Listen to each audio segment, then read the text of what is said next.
Alfa y Omega presenta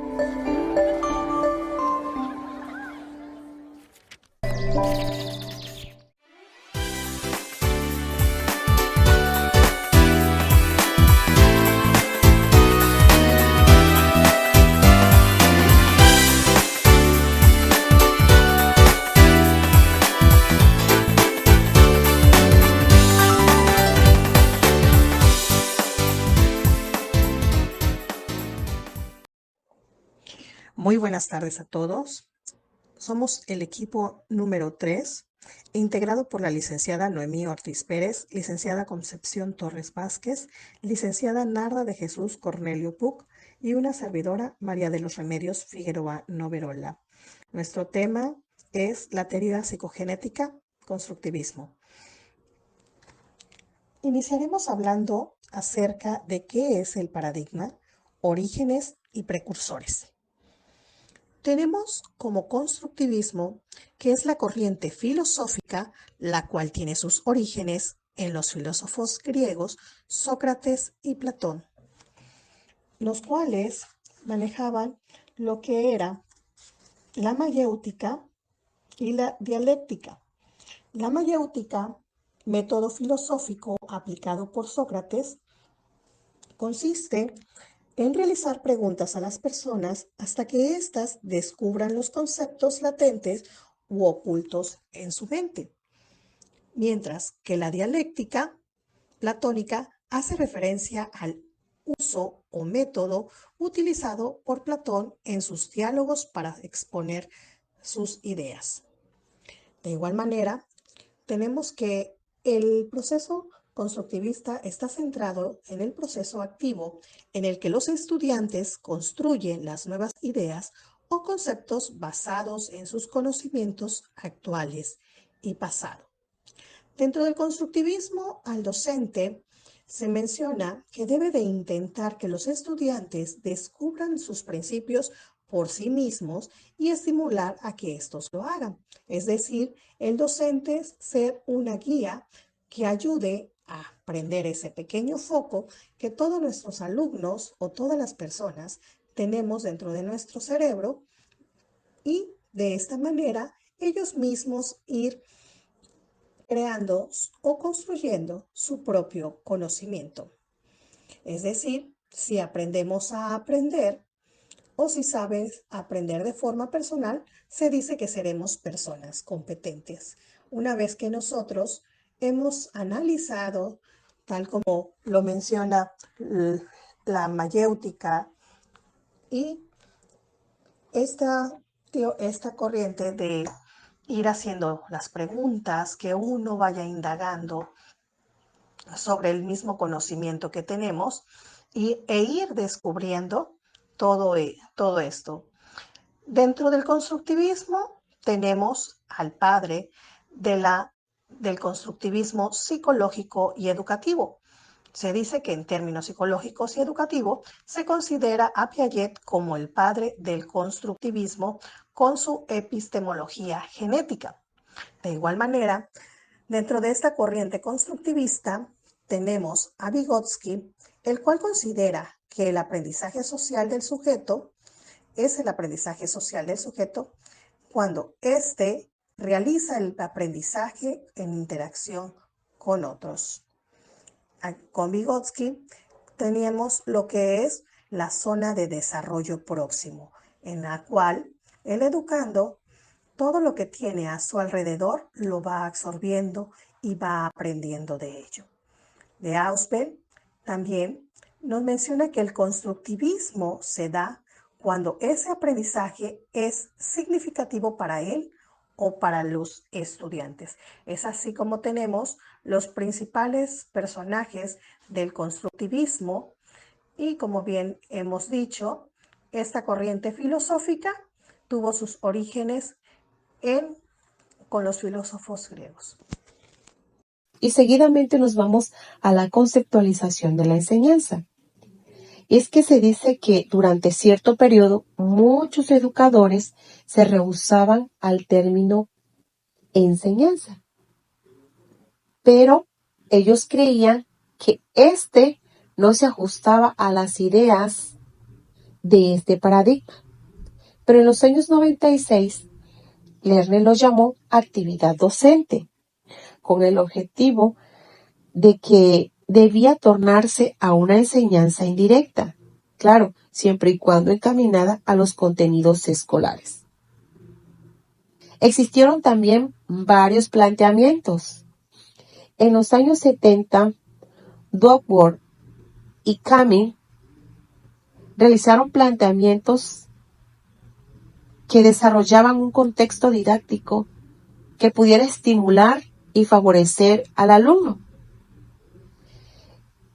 ¿Qué quería decir? Que esto tuvieran la oportunidad de poder elegir o seleccionar que fueran actividades o que planeáramos actividades interesantes y motivantes para nuestros alumnos, siempre y cuando o no dejando a un lado su nivel cognitivo. Pero también en los años 90, con Colley y Marr, ellos denominaron planteamiento constructivista de un sentido estricto. Aceptaban las actividades autoestructurante y constructiva, centradas en actividades en el programa de clases. Quiere decir que todas las actividades que se fueran a realizar estuvieran plasmadas dentro de la planeación didáctica. Por otro lado, en los años 76, hubo un planteamiento que Piaget criticó, y él dijo: no puede existir una planeación sin ningún apoyo para el alumno, porque esto no te garantizaba una comprensión adecuada del mismo. Y no dejaré de mencionar que la psicología genética está centrada en métodos activos basados en el alumno y en las etapas del desarrollo cognitivo. Y en algo más reciente, existen varios autores que han propugnado este paradigma, han defendido y han apoyado también la parte de métodos activos, métodos motivantes para el alumno. De hecho, también han aportado. Y en cuanto a objetivos y metas, desde una perspectiva piagetana, hay objetivos que favorecen y potencializan el desarrollo general del alumno. Esto durante algunos años existieron dos planteamientos o dos vías alternativas para poder formular objetivos con base a dichos aspectos, ¿no? Esto lo menciona Moreno y del Barrio en el año 96. Eran, primero que nada, en función a un análisis exhaustivo. Posteriormente, partiendo desde establecer las capacidades cognitivas y desde definir los distintos estadios del niño. Pero finalmente, Piaget en 1964 citó dos objetivos principales. El primero era que la educación es crear hombres que sean capaces de hacer cosas nuevas, creativas, inventativos y descubridores. ¿Qué quiere decir? Que fueran alumnos o que sean alumnos creativos, activos, inventativos, o sea, que fueran con capacidades de conocimientos propios, de conocimientos altos. Y el segundo objetivo es que la educación se formara a personas con mentes que puedan ser personas críticas, que puedan ser personas que desde un momento que a ellos le impongan algo, ellos defiendan su postura, defiendan su análisis o defiendan el tema que ellos consideren. Y pues con estos comentarios, con esta explicación, damos por concluida la parte de la conceptualización de la enseñanza. Concepción del alumno. Según el paradigma constructivista psicogenético, el alumno es un constructor activo de su propio conocimiento y el reconstructor de los distintos contenidos escolares a los que se enfrenta. El alumno siempre debe ser visto como un sujeto que posee un determinado nivel de desarrollo cognitivo y que ha elaborado una serie de interpretaciones o construcciones sobre ciertos contenidos escolares. Se debe ayudar a los alumnos a que adquieran confianza en sus propias ideas, permitir que las desarrollen y las exploren por sí mismos, tomar sus propias decisiones y aceptar sus errores como algo que puede ser constructivo y positivo. La construcción y el descubrimiento de los conocimientos tienen varios beneficios. 1. Se logra un aprendizaje con comprensión si el aprendizaje de los alumnos es construido por ellos mismos. 2. Existe una alta posibilidad de que el aprendizaje pueda ser transferido o generalizado a otras situaciones, lo que no sucede con los conocimientos simplemente que han sido incorporados. 3. Los alumnos se sienten capaces de producir conocimientos valiosos si ellos recorren todo el proceso de construcción o elaboración de los mismos. Concepción del maestro. El maestro debe encaminar sus esfuerzos docentes a promover el desarrollo psicológico y la autonomía de los educandos.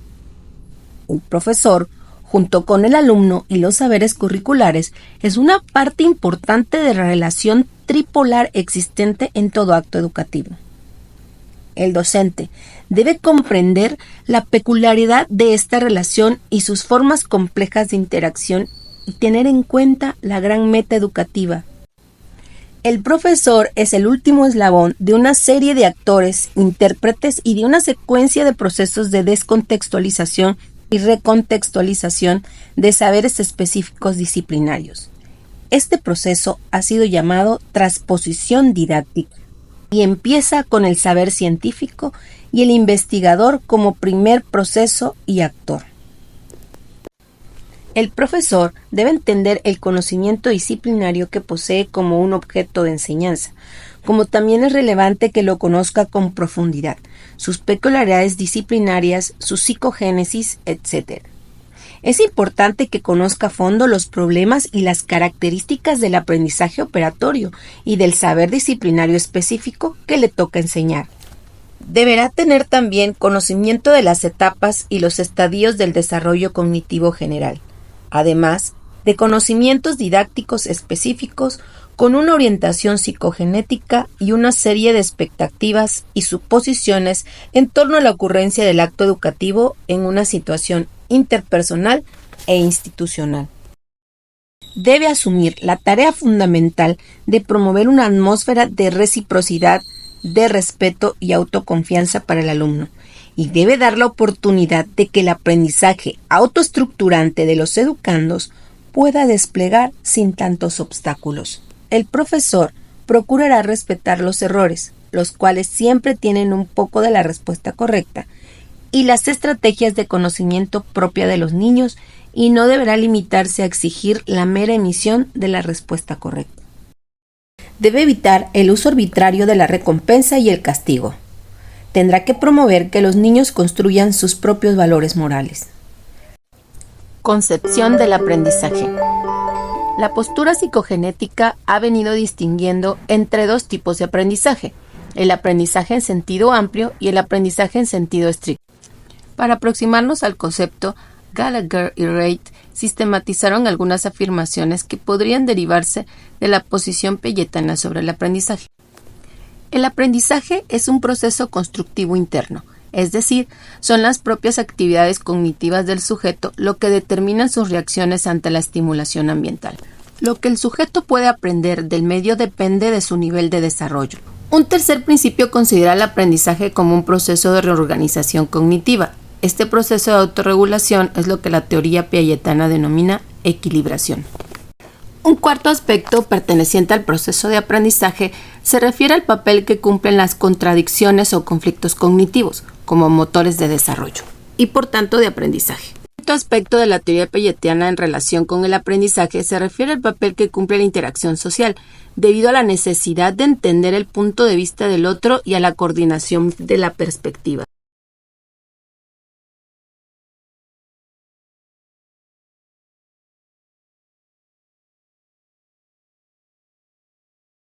La planificación docente y las programaciones de aula se configuran como el producto esperado de lo que hoy se conoce como diseño de instrucción. ¿En qué nos ayuda planificar y programar nuestras clases? Bueno, esto nos ayuda a crear un ambiente que promueva el diálogo y el debate entre nuestros alumnos. Hay que recordar que la curiosidad, como el aprendizaje, es personal y diferente en cada alumno. Hay que evitar dar respuestas, hacer que sean ellos los que investiguen y reflexionen sobre los temas que vemos. En lo que concierne la instrucción, el docente deberá intentar que los estudiantes descubran por sí mismos y estimularles a que los hagan. Esta es una práctica que se define como la creación de métodos de aprendizaje para lograr una experiencia de estudio más eficaz y atrayente. La teoría constructivista del aprendizaje. Este es un proceso activo en que los estudiantes construyen nuevas ideas o conceptos basados en sus conocimientos actuales y pasados. ¿Qué nos quiere decir esto? Que el alumno debe seleccionar y transformar toda la información que recibe por parte del docente y construir hipótesis, tomar decisiones apoyándose para hacerlo en una determinada estructura.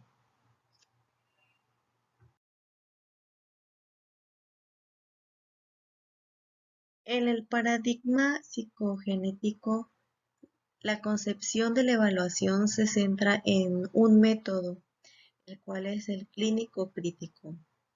Este método suele ser utilizado para explorar aspectos de la vida intelectual de los niños que conciernen al desarrollo tanto de su imagen mental, de su memoria, de su lenguaje, así también como el desarrollo de su percepción. Este consiste en la realización de una entrevista o interrogatorio flexible. Una entrevista es un cuestionario con preguntas ya establecidas, a diferencia de un interrogatorio flexible, que suele ser más informal y que se va planteando de manera que se puede adaptar tanto a las condiciones en las que se encuentran en ese momento y tanto a los niños. Esta entrevista se realiza de manera individual al examinado. Se apoya en materiales concretos que plantean un problema y este tiene la intención de conocer con profundidad las respuestas y argumentos de los niños. ¿Por qué es importante este punto? Porque nos ayuda a descubrir qué tanto tienen los niños desarrollada la habilidad de argumentar sobre un determinado tema. En general, cualquier tema puede ser tema de argumento tanto a favor y en contra.